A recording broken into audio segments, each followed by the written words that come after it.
The sun cast long shadows across the barren landscape of Cedar Creek, Texas, as Nora Grayson clutched her infant daughter to her chest, the child's cries growing weaker with each passing hour.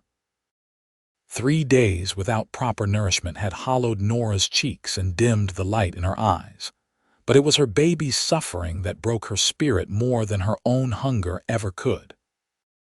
It was 1875, and the unforgiving drought that had descended upon the region had claimed more than just the crops and cattle. It had claimed her husband, James, too, buried now for nearly a month after a desperate cattle drive north had ended with an ambush by rustlers. The same rustlers who'd stolen what little livestock remained, leaving Nora alone with dwindling supplies and a 3-month-old baby who needed milk she could no longer provide. Nora sat on the weathered porch of the small homestead, rocking gently as tears tracked silently down her dirt-smudged face. The baby, little Sarah, had stopped crying and now made only feeble mewling sounds that frightened Nora more than the loudest wails ever could. "Hush now, my sweet girl," she whispered, pressing cracked lips to her daughter's forehead. "Your pa would have moved heaven and earth to feed you. I'm sorry I can't do the same." The sound of approaching hoofbeats made her stiffen. Visitors to their remote homestead were rare, and rarely welcome these days. Raiders and opportunists preyed on the vulnerable, and a woman alone with a baby was vulnerable indeed. Nora quickly retreated inside, reaching for James's old shotgun propped beside the door. Though she knew the weapon was more for show, the ammunition had been used weeks ago to hunt what little game remained. Through the window, she watched as a lone rider approached. Tall and broad-shouldered, his face shadowed by a wide-brimmed hat, he rode a magnificent chestnut stallion. What caught her attention wasn't his imposing figure, but rather what he was leading behind him, a milk cow, ambling placidly in the dust. The man dismounted with the fluid grace of someone who'd spent his life in the saddle. He removed his hat, revealing sun-streaked hair the color of wheat and eyes that reminded Nora of the sky before a storm. He couldn't have been more than 30, his face weathered by sun and wind but handsome in a rugged way. "Madam," he called, keeping a respectful distance from the house. "Name's Ethan Quinn. I've been riding circuit for the last few weeks, checking on homesteaders. Heard tell there was a widow out this way who might need assistance." Nora hesitated, baby Sarah's whimpers growing more insistent against her shoulder. The cow lowed softly, and the sound seemed to agitate her daughter further, as if the infant recognized what she needed was so close. "What do you want?"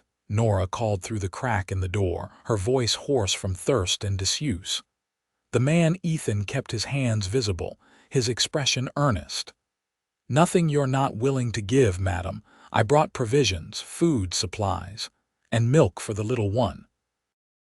Word travels fast in these parts, and the women in town were worried about you and your baby." As if to emphasize his point, he reached slowly into his saddlebag and withdrew a glass bottle filled with milk, condensation beating on its surface in the heat. It was the sight of that bottle that broke Nora's resolve. With trembling hands, she unlatched the door and stepped onto the porch, pride warring with desperation. "My baby hasn't had proper milk in days," she admitted, the words catching in her throat. "I've tried everything, but nothing helps. She's growing weaker." Ethan nodded, his expression softening as he approached slowly, like one might a spooked horse.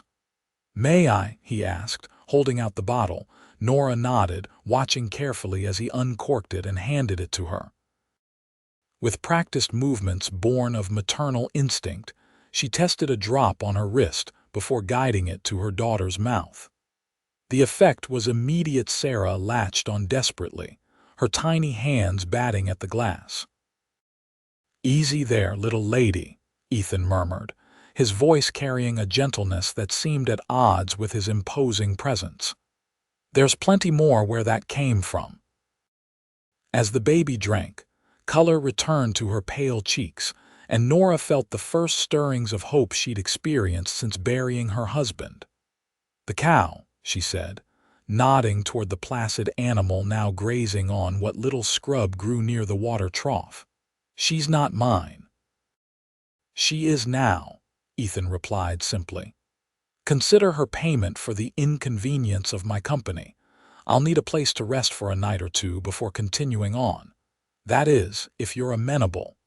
Nora regarded him warily, years of frontier living having taught her that nothing came without a price. "Why would you do this for strangers? For us?" Ethan's expression turned solemn. "Because 8 years ago my sister found herself a widow with 2 young ones to feed. Drought took her husband same as it took many others. She didn't make it through that winter." He paused, gazing out at the horizon where storm clouds gathered in the distance. "Sometimes, Mrs. Grayson, a small kindness at the right moment is all that stands between survival and the alternative." As Sarah finished the milk, her eyelids growing heavy with contentment, Nora made a decision. "You can sleep in the barn," she said, her voice firmer now, "and I'll feed you for your trouble. It's not much, but it's what I can offer." Ethan nodded, a small smile playing at the corners of his mouth. "That's more than fair." He glanced at the sky. "Those clouds might bring rain by nightfall. First thing tomorrow, I'll help you milk that cow and show you how to keep her healthy. She's a good producer, should be more than enough for your little one with some left over." As Ethan led his horse and the cow toward the barn, Nora looked down at her now sleeping daughter, her tiny chest rising and falling steadily. "We might just make it after all, Sarah," she whispered, allowing herself the dangerous luxury of hope. What she couldn't have known then was that Ethan Quinn hadn't just brought milk to save her daughter, he'd brought the beginnings of salvation for them both. And with it, an unexpected proposal that would change the course of their lives forever. True to his word, rain came with the night, a gentle patter against the roof that grew into a steady drumbeat. Nora sat by the window, watching as silver sheets of water transformed the parched earth, bringing with it the promise of renewal. Sarah slept peacefully in her cradle for the first time in days, her belly full and her cries silenced. In the morning, Ethan appeared at her door just as the sun crested the horizon, his clothes damp but his expression bright. "Good morning, Mrs. Grayson," he said, hat in hand. "I've already milked Bessie, that's what I call her, though you're welcome to rename her as you see fit. Thought you might want this for the little one's breakfast." He held out a pail of fresh, frothy milk. Nora accepted it gratefully. "Please call me Nora, and thank you." Sarah slept through the night for the first time in weeks. Over a simple breakfast of cornmeal mush sweetened with the last of her honey, Ethan told her about himself. He'd been a ranch hand since he was 14, working his way up to foreman on one of the largest spreads in the territory. When the drought hit, the ranch had been forced to sell off most of its stock and let go of many hands. "Rather than compete for the few remaining jobs, I decided to make myself useful elsewhere," he explained, accepting the cup of chicory coffee she offered. "Been riding from homestead to homestead, helping where I can. Some folks need a fence mended, others need help bringing in what little crop survived. Some, like you, just need a helping hand to get through a rough patch. And how do you survive?" Nora asked, curious about this man who seemed to exist solely to help others. Ethan shrugged. "I pick up odd jobs here and there. The widow Parker over in Cottonwood paid me with that cow you're now the proud owner of." Her husband had the foresight to dig a well deep enough to weather this drought, so their stock survived better than most. She said one milk cow wouldn't be missed, and it might save a life elsewhere. He glanced meaningfully at Sarah, who was contentedly nursing from a bottle. After breakfast, despite her protests, Ethan set to work around the homestead. He repaired the sagging front porch, patched the roof where it had begun to leak, and reinforced the paddock fence for Bessie. By midday, sweat soaked his shirt, but he worked with a steady determination that reminded Nora painfully of James. As she watched him from the kitchen window, Sarah balanced on her hip. Nora felt a confusing mixture of gratitude and guilt. This stranger had done more for her in one day than anyone had since James's death, yet accepting his help felt somehow like a betrayal of her husband's memory. "Your daddy would want us to survive," she whispered to Sarah, who cooed and reached for her mother's face with pudgy fingers. "He wouldn't begrudge us help when we needed it most." At noon, she called Ethan in for dinner, a stew made from dried beans and the last of her preserved vegetables, enriched with fresh milk from Bessie. It wasn't much, but it was the first real meal she'd had in days, and sharing it with someone else made it taste all the better. "This is mighty fine cooking, Nora," Ethan said appreciatively, sopping up the last of his stew with a piece of cornbread. "Reminds me of my mother's." "Where is your family now?" Nora asked, bouncing Sarah gently on her knee. A shadow passed over Ethan's face. "Gone. Pa died in the war. Ma followed a few years later from consumption. My sister Emily was the last, like I mentioned. Her boys were taken in by their father's family back east. I write to them when I can, but they're growing up proper gentlemen now, probably don't remember much of their uncle the cowboy." The loneliness in his voice resonated with something deep inside Nora. She understood all too well the pain of being the one left behind. "I'm sorry," she said softly. "It's hard being the one who remains." Ethan's eyes met hers, and for a moment, a current of understanding passed between them, two souls who had lost too much, too soon. The moment was broken when Sarah began to fuss, and Nora excused herself to tend to the baby. When she returned, Ethan was washing his dishes at the pump outside, his sleeves rolled up to reveal strong forearms tanned by the sun. "You don't have to do that," she protested. "I was raised to leave things better than I found them," he replied with a small smile. "Besides, you've got your hands full with the little one." As the day progressed, Nora found herself watching Ethan more and more.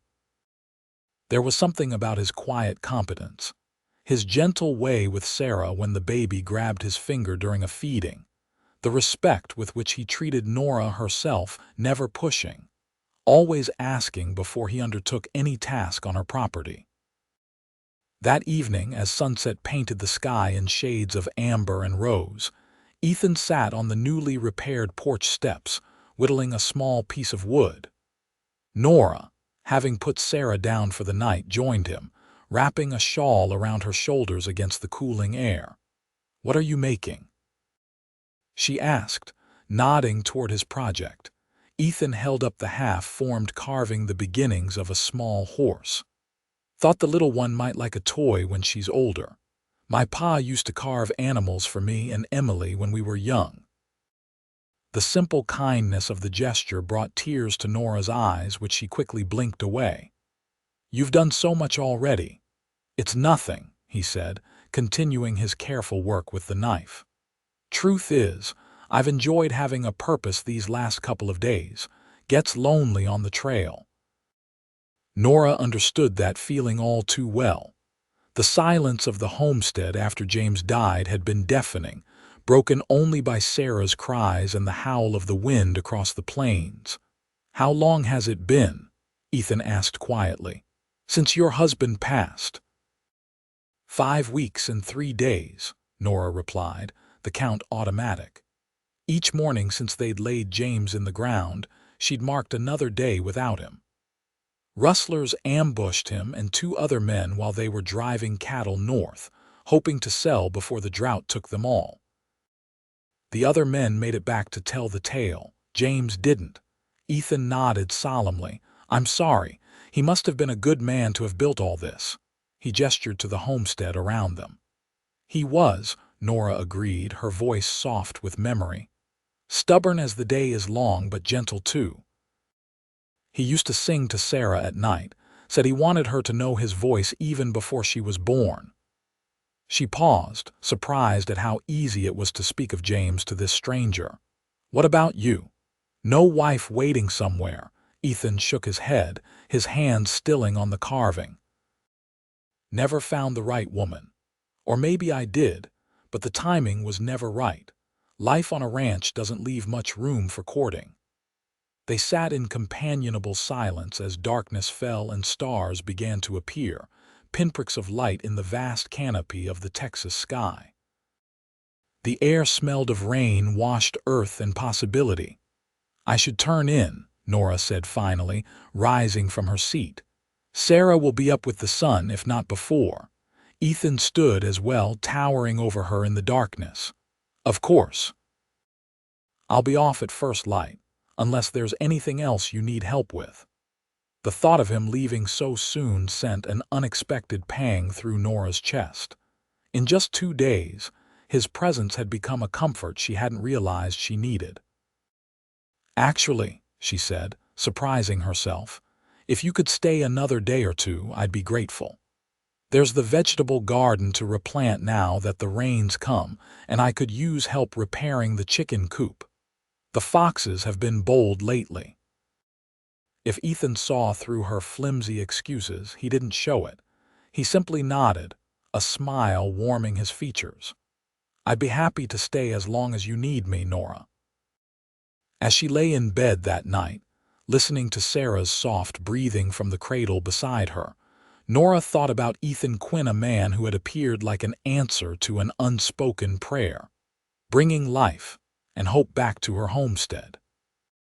She told herself that her interest in him was purely practical, that any widow alone would be grateful for such help. But as sleep claimed her, she couldn't deny the flutter in her chest when she thought of his smile, or the way his presence had begun to fill the emptiness James had left behind, not replacing the loss, but creating something new alongside it, something she hadn't dared hope for. 1 day became 3, became a week. Ethan repaired the chicken coop, rebuilt the garden fence, and even managed to trap 2 rabbits in the newly verdant fields, providing fresh meat for their table. With each passing day, Nora found herself smiling more, the weight of grief and worry lifting incrementally from her shoulders. Sarah thrived on Bessie's milk, her cheeks filling out and her cries transforming into happy gurgles. She seemed fascinated by Ethan, tracking his movements with her eyes and reaching for him whenever he was near. For his part, Ethan showed a natural affinity with the baby, often volunteering to hold her while Nora worked, his large hands cradling her tiny form with surprising tenderness.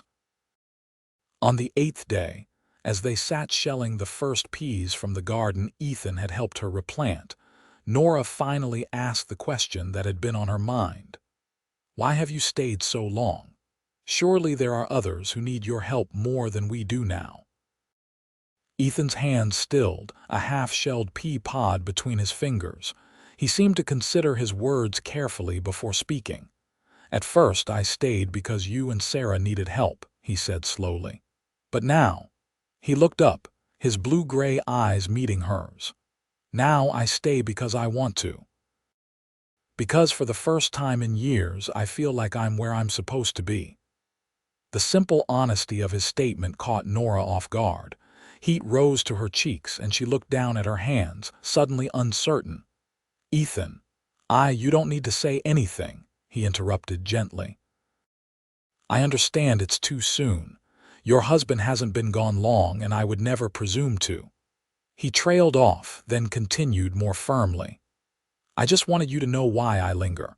It's not out of pity or obligation. Nora nodded, relief and something like disappointment mingling in her chest. Thank you for your honesty. They continued their work in silence, but something had shifted between them, an acknowledgement of feelings that were taking root, whether either of them was ready or not. That night, a sudden storm blew in from the west, violent and unexpected. Thunder shook the small house, and rain lashed against the windows with such force that Nora feared they might break. Sarah woke screaming, terrified by the noise. As Nora tried to comfort her daughter, a particularly loud crack of thunder was followed by a splintering sound from outside. She rushed to the window in time to see the barn door tear free from its hinges, exposing the interior to the full fury of the storm.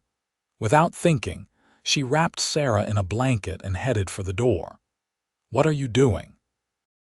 Ethan appeared from the spare room where he'd been sleeping, hair tousled from sleep but eyes alert. "The barn. The door's blown off and Bessie and your horse are inside. They'll bolt if they get scared enough." "Stay here with Sarah," Ethan commanded, already pulling on his boots. "I'll secure the animals. But Nora, please." His voice brooked no argument. "Keep your daughter safe. I'll handle this." Before she could protest further, he was gone, disappearing into the howling darkness. Nora paced anxiously by the window, straining to see through the rain. Occasional flashes of lightning illuminated the yard, showing glimpses of Ethan wrestling with the broken door, trying to secure it against the wind. Minutes stretched into an eternity, and just as Nora was considering going after him, the front door burst open. Ethan stumbled in, drenched to the skin and breathing hard. "The animals are secure," he gasped, water pooling around his feet on the wooden floor. "Bessie was spooked but settled once I got the door partially closed. I had to use my weight to hold it until I could brace it with a beam." Relief flooded through Nora, followed immediately by concern. "You're soaked through. You'll catch your death." She placed Sarah, now calm despite the continuing storm, in her cradle and hurried to grab a blanket from her room. "Take those wet clothes off before you catch a chill." The words were out before she considered their impropriety. Ethan raised an eyebrow, a hint of amusement in his expression despite his obvious exhaustion. "I mean," Nora stammered, flustered.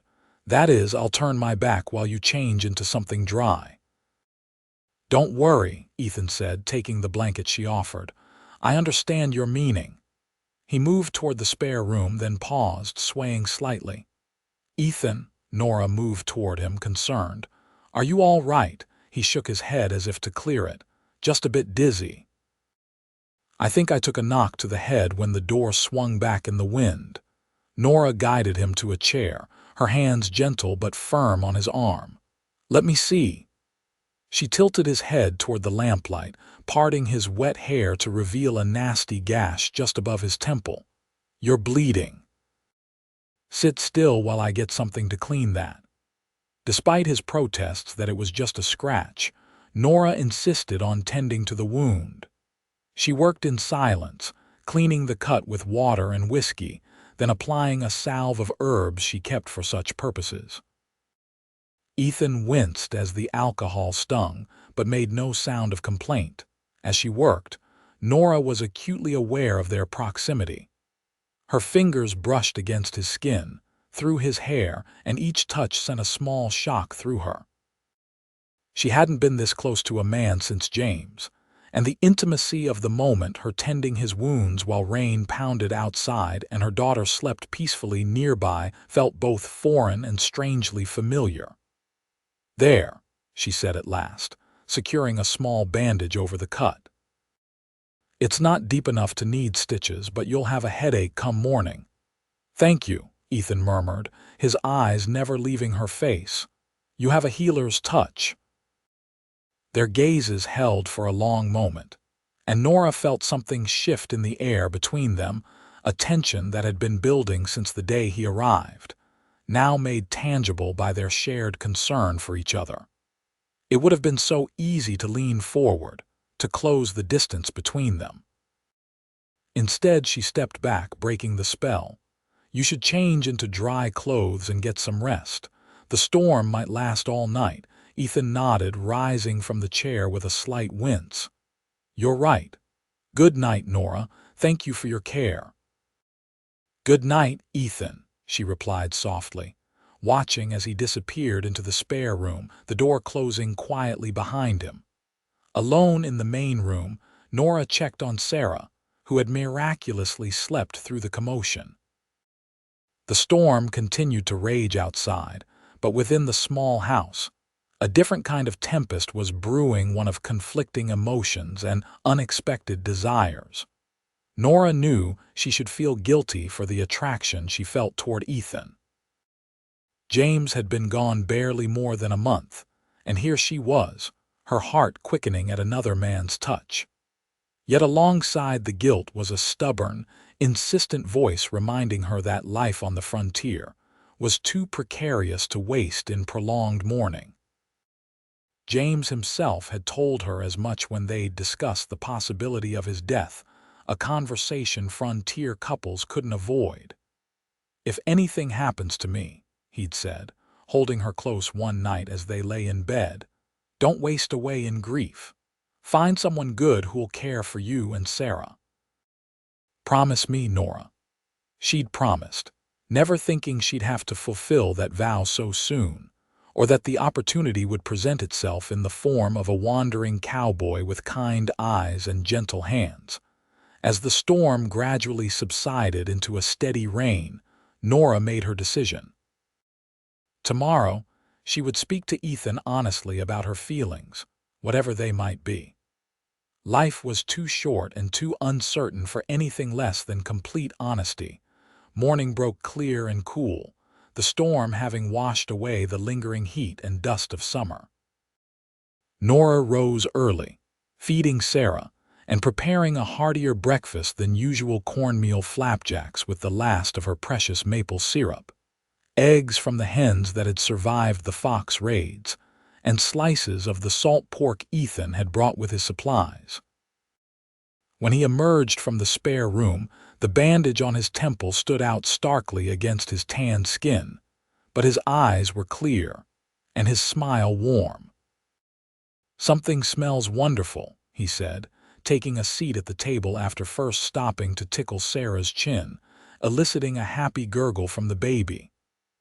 "I thought you deserved a proper breakfast after your heroics last night," Nora replied, placing a loaded plate before him. "How's your head?" Ethan touched the bandage gingerly. "Better than it has any right to be, thanks to your ministrations. Though I think my pride took the worst beating. I should have secured that barn door better when I first arrived." "You couldn't have known we'd get such a storm," Nora said, joining him at the table with her own plate. "The important thing is that everyone's safe." They ate in companionable silence for a few minutes, the only sound Sarah's occasional coos and the scrape of forks against plates. Nora gathered her courage, knowing she needed to speak before she lost her nerve. "Ethan," she began, setting down her fork. "I've been thinking I need to move on," he interrupted, his expression serious. "I've been imposing on your hospitality for too long." Nora blinked, caught off guard. "That's not what I was going to say at all." Ethan looked up, surprise evident in his features. "It wasn't?" "No." Nora took a deep breath. "I was going to say that I've been thinking about what you said yesterday, about staying because you want to, not out of obligation." He nodded slowly, his food forgotten. "I want you to know that your presence here has been a blessing," she continued, the words coming easier now. "When you arrived, Sarah and I were at the end of our rope. You didn't just bring milk and supplies, you brought hope when we needed it most." She paused, gathering her thoughts. "What I'm trying to say is that if you wanted to stay longer, we would welcome it, both of us." Ethan's expression softened, a mix of relief and something deeper, more meaningful. "Nora, he stopped, seeming to search for the right words. "I don't want to rush you or disrespect your mourning. Your husband hasn't been gone long." "James and I had an understanding," Nora said quietly.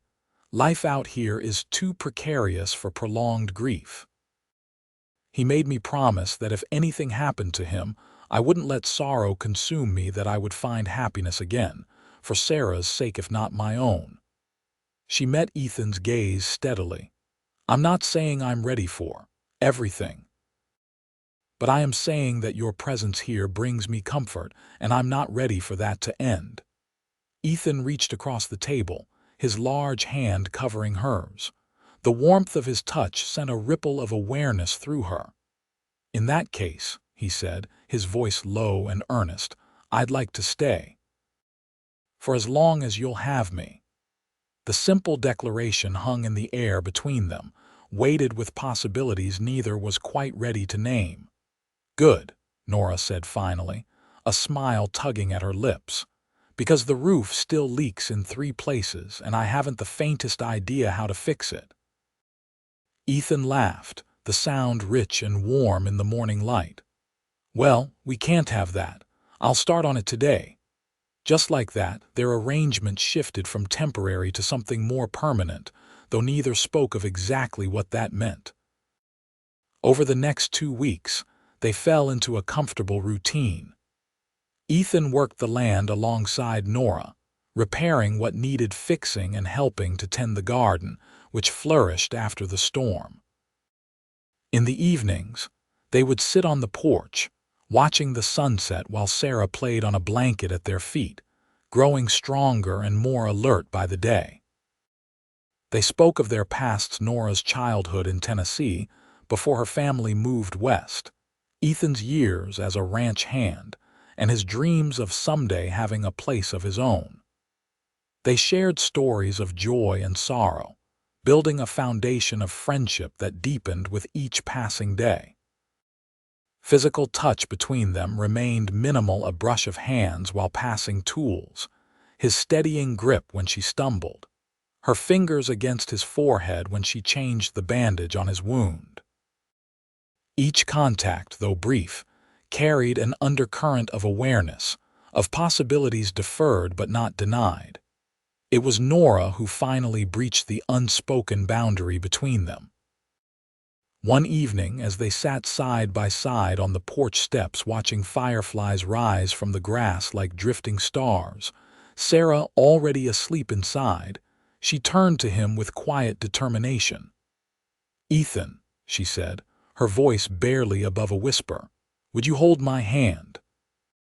The simple request seemed to catch him off guard. He looked at her in the fading light, his expression questioning. "I've been alone for so long," she explained, suddenly shy. "Even before James died, he was gone more often than not, trying to keep the ranch afloat. I miss being touched, being held, not just as a mother to Sarah, but as a woman." Without a word, Ethan reached over and took her hand in his calloused palm warm against her skin. His thumb traced gentle circles on the back of her hand, and Nora felt the touch all the way to her core. "Better?" he asked softly. Nora nodded, unable to speak past the lump in her throat. They sat that way until darkness fell completely, hands entwined, the simple contact more intimate than words could express. That night marked a turning point. Each day afterward brought them closer, a touch lingering longer, a glance held a moment more, words spoken with increasing tenderness. Nora found herself watching Ethan as he worked, admiring the strength in his shoulders, the gentleness in his hands when he held Sarah, the way his eyes crinkled at the corners when he smiled. And she knew he watched her too, felt his gaze follow her as she moved around the homestead, sensed his attention when she sang to Sarah, or worked in the garden, her hair falling loose from its pins in the summer heat. It was inevitable, perhaps, what happened 1 month to the day after Ethan's arrival. They had spent the afternoon down by the creek that bordered the property, the water flowing freely again after the recent rains. Sarah lay on a blanket in the shade, batting at a wooden rattle Ethan had carved for her, while they washed clothes together, working side by side in companionable silence. As Nora wrung out one of Sarah's tiny gowns, Ethan suddenly straightened from his work, water dripping from his rolled-up sleeves. "Nora," he said, his voice carrying an urgency she hadn't heard before. "There's something I need to say." She turned to him, a question in her eyes. "When I came here, I was just passing through," he began, the words coming in a rush as if he'd held them back too long. "I never expected to stay more than a night or two. Never expected to care for you and Sarah the way I do." Nora's heart began to race, but she remained silent, giving him space to continue. "I know it's too soon," Ethan said, running a hand through his hair in a gesture of nervousness she'd come to recognize. "I know you're still grieving James, and I would never want to disrespect that grief or rush you into something you're not ready for. But I can't keep pretending that my feelings for you are simply those of a friend." He took a step toward her, close enough that she could see the flecks of gold in his blue-gray eyes. "I love you, Nora Grayson," he said, the words both a declaration and a question. "I love Sarah too. And I find myself dreaming of a future where I'm more than just a helpful hand around your homestead." Nora felt tears prick at her eyes, her throat tight with emotion. "Ethan," he held up a hand, stopping her. "You don't need to answer now. I understand if you need time. I just couldn't go another day without telling you how I feel." Nora shook her head, a smile breaking through her tears. "I don't need time, Ethan. I've had a month to watch you, to know your character. I've seen how you care for Sarah, how you've restored this place with your own hands. I've felt my heart opening to you more each day, even when I tried to hold back out of loyalty to James." She stepped closer, bridging the gap between them. "I believe James sent you to us, not to replace him. No one ever could, but to give us a new chance at happiness. And I find that I love you too, in a way that doesn't diminish what I had with him, but stands alongside it." The hope that bloomed in Ethan's eyes was like sunrise after the longest night.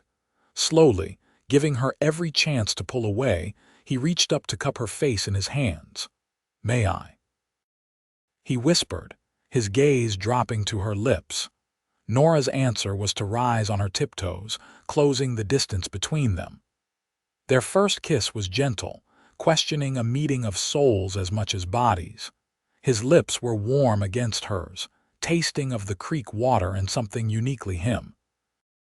When they parted, both were breathless, as if they'd run a great distance to find each other.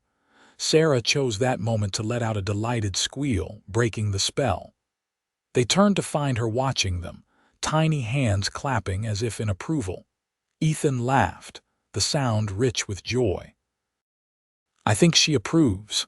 She's a smart girl," Nora replied, her own laughter joining his. "Takes after her mother." The laughter faded, leaving them gazing at each other with newfound openness, the barriers between them finally fallen. "What happens now?" Nora asked, suddenly uncertain despite the certainty of her feelings. Ethan took her hand, pressing a kiss to her palm in a gesture so tender it made her heart ache. "Now, Nora Grayson, if you'll allow it, I'd like to court you properly. And when the time is right, when you're ready, I'd like to ask you to be my wife." The word hung in the air between them, wife, so simple, yet laden with meaning and promise. "I think," Nora said slowly, savoring the moment, "that I would like that very much." Their second kiss was deeper, more assured, a promise sealed between them as the creek bubbled nearby, and Sarah cooed her approval from her blanket in the shade. That evening, as they sat on the porch watching the sunset, Sarah nestled between them. Ethan spoke of practical matters. "I've been saving for years," he said, his arm around Nora's shoulders. "Not a fortune, but enough to make improvements to the homestead. The south pasture could support more cattle once we clear the brush. With proper irrigation from the creek, we could expand the crops." Nora leaned against him, content in a way she hadn't been since before James fell ill. "You've given this some thought." "I have," he admitted. "Even before today, I found myself planning, dreaming of what this place could become, what we could build together." "And what about your wandering?" Nora asked, voicing the fear that had lingered despite her trust in him. "You've spent your life moving from place to place. Won't you miss the freedom of the trail?" Ethan was quiet for a moment, considering.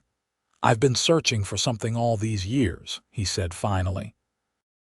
"Moving from ranch to ranch, town to town, never staying anywhere long enough to put down roots.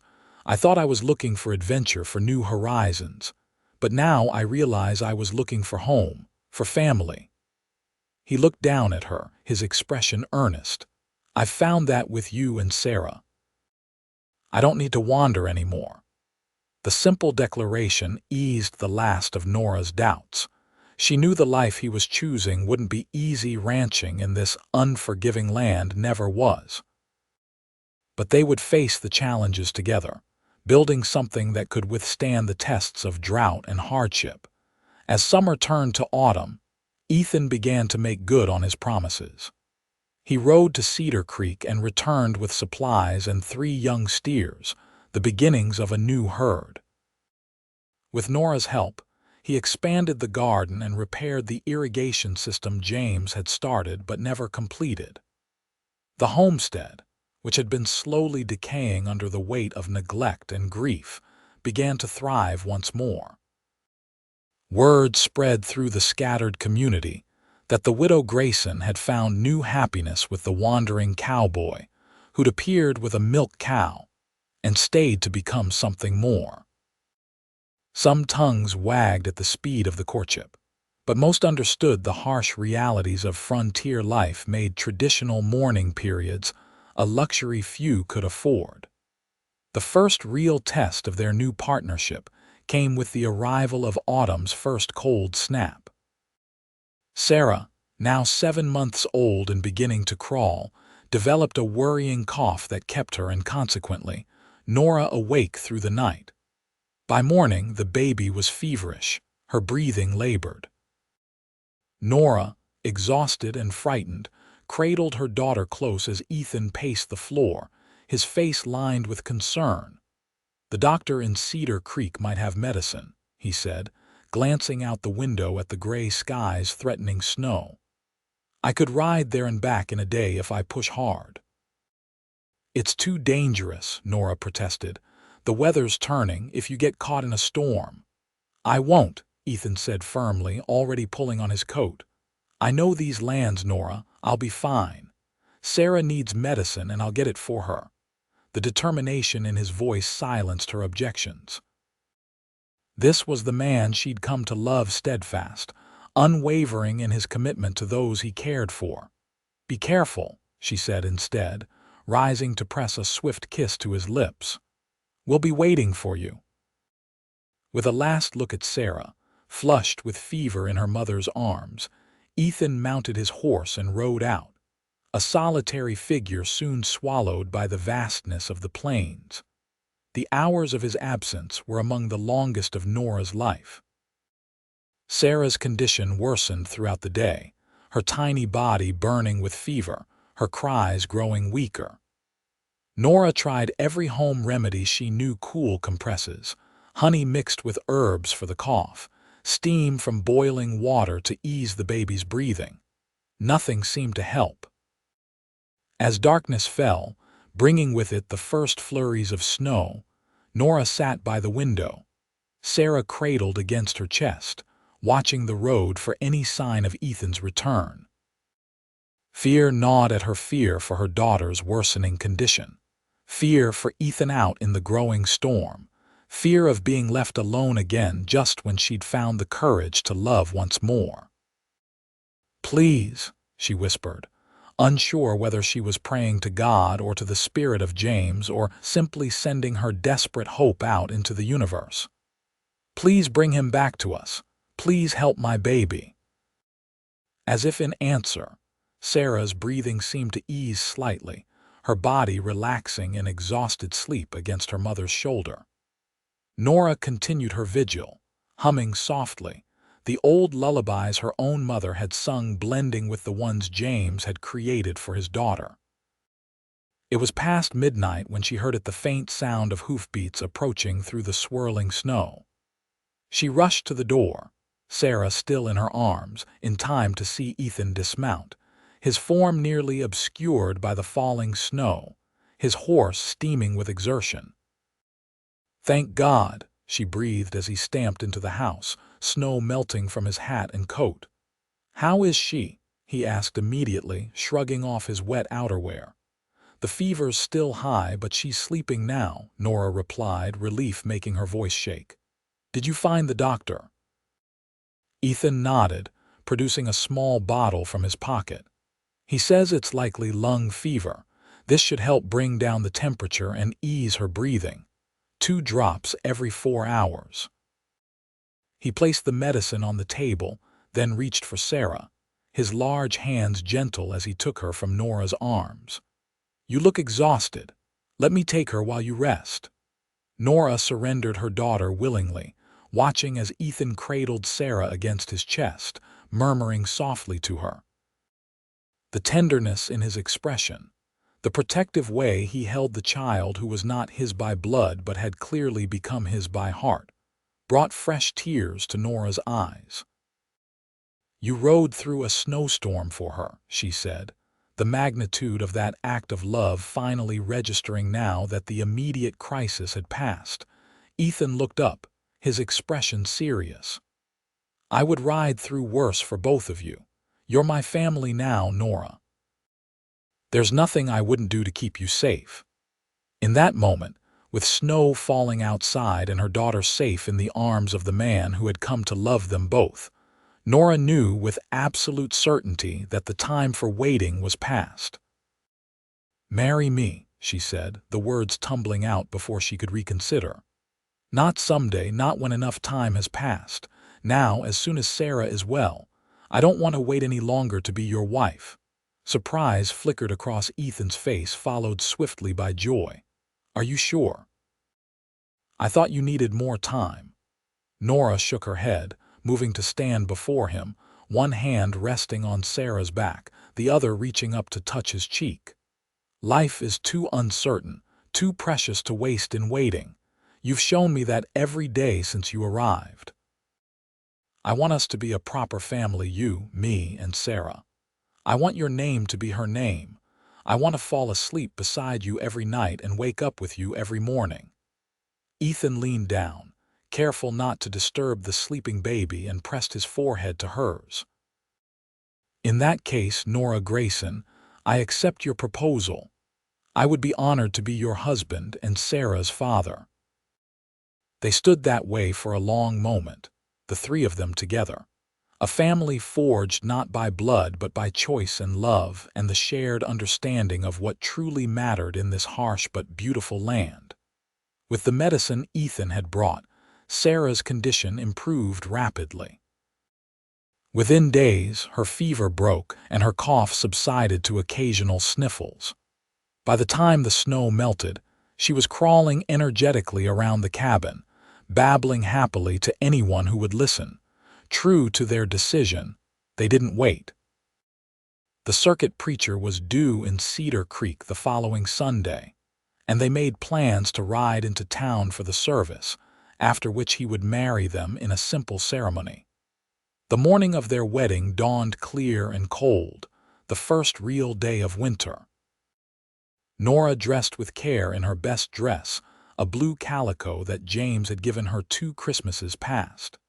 She hesitated before putting it on, wondering if it was wrong to wear something from her first husband on the day she wed her second. As if sensing her thoughts, Ethan knocked softly on the bedroom door. "Nora, may I come in?" "Yes," she called, hastily pulling the dress over her head. He entered, already dressed in his best clothes, clean denims, a white shirt, and a vest she hadn't seen before. He looked handsome, his hair neatly combed, his face freshly shaved. "I wanted to give you something," he said, holding out a small package wrapped in brown paper. "A wedding gift." Nora took it, curious. Unwrapping the paper revealed a delicate silver locket on a fine chain.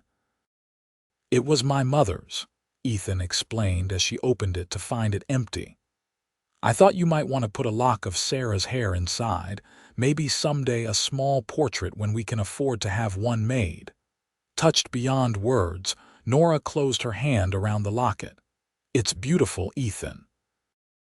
"Thank you," he nodded, then seemed to notice her dress for the first time. "That blue suits you, brings out your eyes." Nora smoothed the fabric self-consciously. "James gave it to me. I wasn't sure if I should wear it today if it would seem disrespectful to you." Ethan's expression softened. "Nora, James was your husband, Sarah's father. He'll always be part of your life, part of who you are. I would never ask you to erase that or pretend it didn't exist." He took her hands in his. "Wear the dress.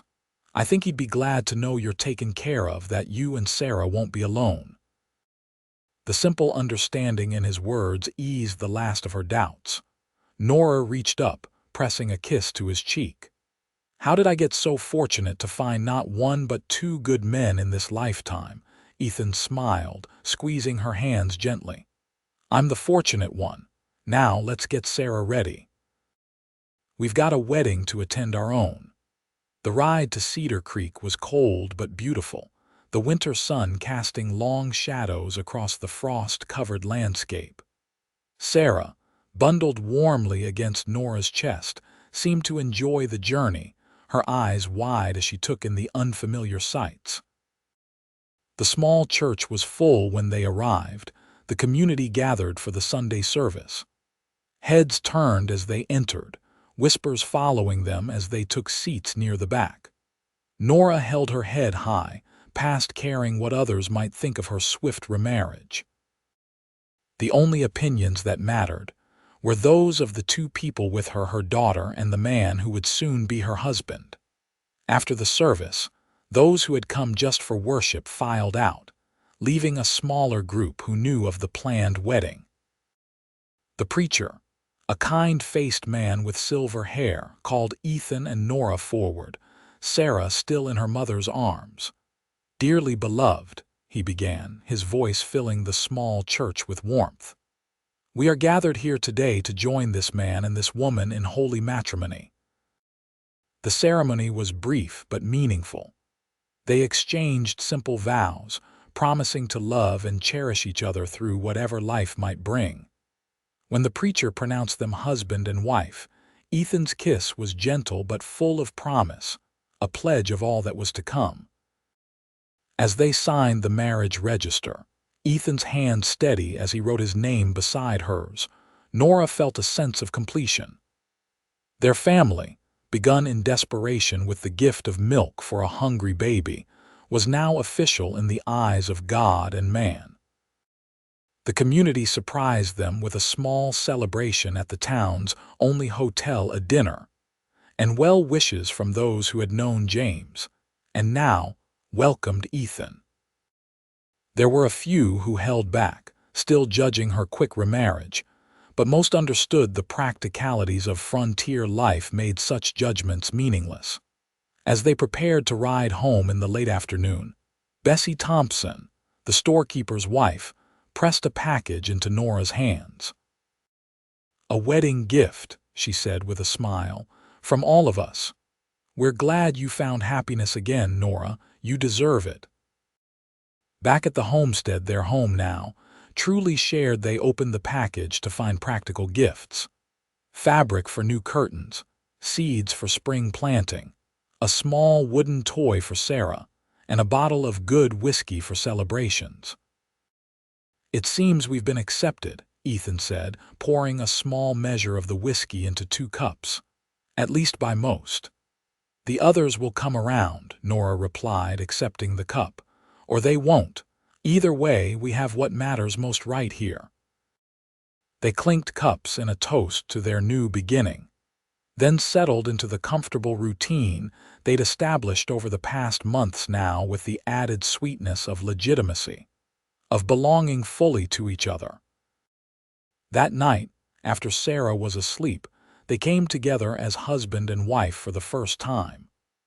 There was shyness at first, the awkwardness of new intimacy, but it soon gave way to tenderness and passion that left them both breathless. In Ethan's arms, Nora found a different kind of love than she'd known with James, not better or worse, simply different, unique to this man and their shared journey. As winter settled fully over the plains, they adapted to their new life together. Ethan proved to be a patient and loving father to Sarah, who soon began calling him Da to match the Ma she'd recently mastered. Nora watched their bond grow with each passing day, grateful beyond words that her daughter would know a father's love despite James's untimely death. The homestead flourished under their joint care. Ethan's knowledge of cattle and Nora's skill with crops complemented each other perfectly. They made plans for spring, expanding the herd, planting new fields, perhaps adding a room to the house as their family grew. When the first anniversary of James's death approached, Ethan suggested they ride to the small cemetery where he was buried. "You should have time to remember him," he said, his voice gentle. "To honor what he meant to you and Sarah. I'll stay with you or give you privacy, whatever you need." Touched by his understanding, Nora agreed. On a clear winter day, they rode together to the plot of land where James and several other pioneers rested. Ethan held Sarah while Nora knelt by the simple wooden cross that marked her first husband's grave. "I've brought someone to meet you," she said softly, her words meant only for James's spirit. "His name is Ethan Quinn, and he's my husband now. He loves Sarah as his own, just as you would have wanted. He's a good man, James, different from you in many ways, but good in all the ways that matter." She paused, feeling not grief but a gentle acceptance. "I'll always love you. You gave me Sarah, and for that alone I would keep you in my heart forever. But I've found room there for Ethan too. I hope you understand. I hope you're at peace." When she finished, she motioned for Ethan to join her. He approached, Sarah bundled in his arms, and knelt beside her. "I never knew you, James Grayson," he said, his voice respectful, "but I know the legacy you left in these two. I promise to cherish them, to protect them, to build on the foundation you laid. Your daughter will know your name and your memory. You have my word."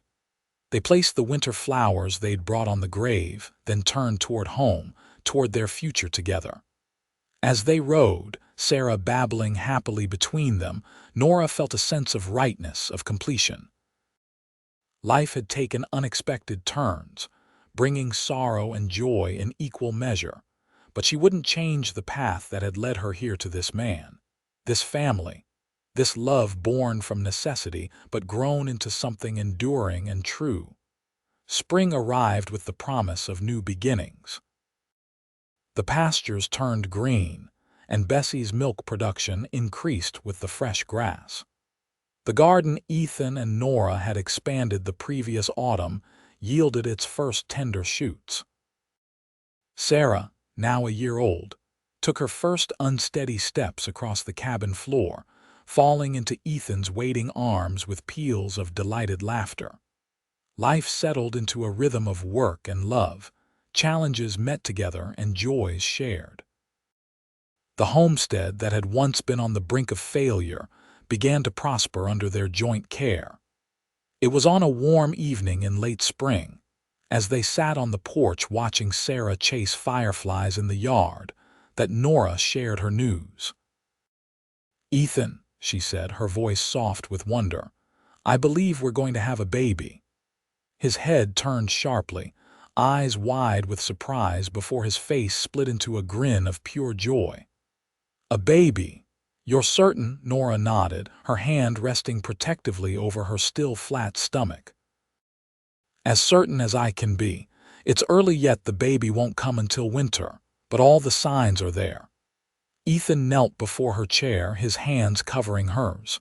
"A baby," he repeated, the wonder in his voice matching what she felt in her heart. "Our baby." "Sarah will have a brother or sister," Nora said, smiling at their daughter who had abandoned her firefly chase to toddle toward them, curious about the change in their posture. "Da," Sarah demanded, reaching for Ethan with imperious hands. He scooped her up, settling her on his knee. "What do you think, little one?" he asked, tickling her chin. "Would you like a baby brother or sister to play with?"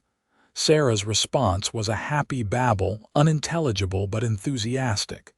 Ethan laughed, pulling Nora's hand to his lips for a kiss. "I never thought I could be this happy," he confessed.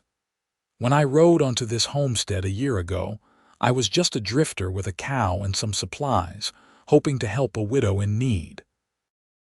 And I was that widow, afraid I couldn't feed my baby another day," Nora replied, remembering those desperate times with a clarity that made her current happiness all the more precious.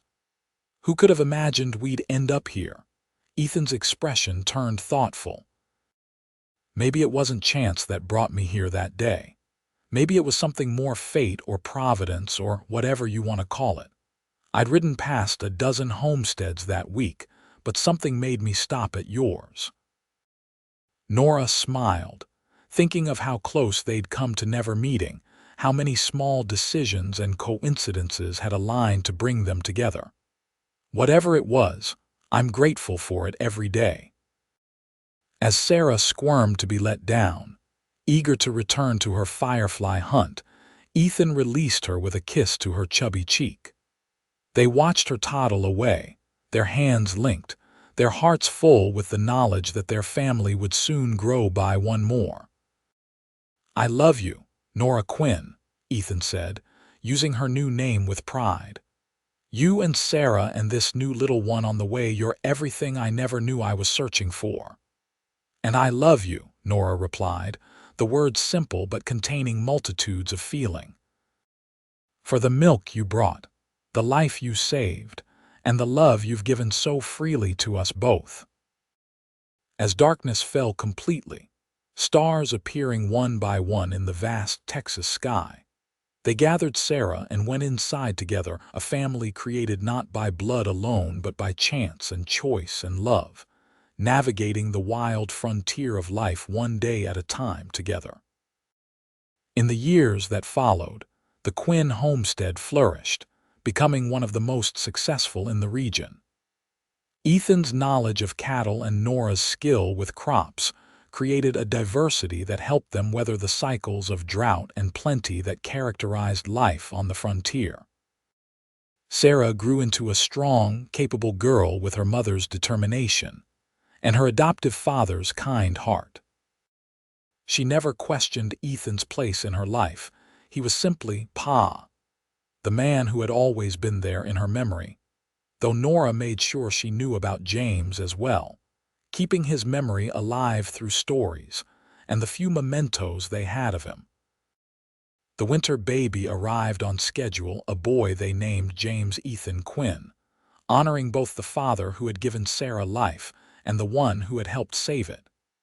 2 years later, they welcomed another daughter, Emily Rose, named for Ethan's long-lost sister.